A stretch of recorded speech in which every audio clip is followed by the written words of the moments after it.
Les dimanches 15 et 22 mars prochains auront lieu les élections municipales de 2026. À cette occasion, vous voterez pour les conseillers municipaux de votre ville. Ils sont élus au suffrage universel direct pour un mandat de 6 ans renouvelable. Suite à leur élection, lors du premier conseil municipal, un vote est alors organisé afin d'élire le nouveau maire. Le nombre de ces conseillers varie selon celui des habitants de la ville. À Aix-en-Provence, 55 sièges sont à pourvoir. Mais alors, comment les partis se répartissent-ils ces places?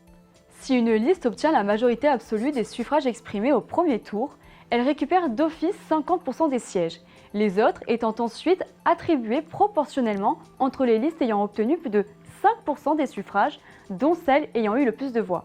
A l'inverse, dans le cas où il n'y a pas de majorité absolue, on procède à un second tour.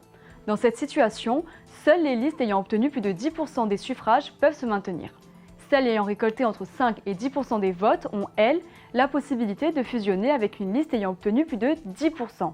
Dans les deux cas, les listes peuvent subir n'importe quelle modification tant que la parité homme-femme est respectée. La répartition des sièges se fait ensuite comme au premier tour. Et c'est ainsi que se passent les élections municipales dans les villes de plus de 1000 habitants, comme ici à Aix-en-Provence.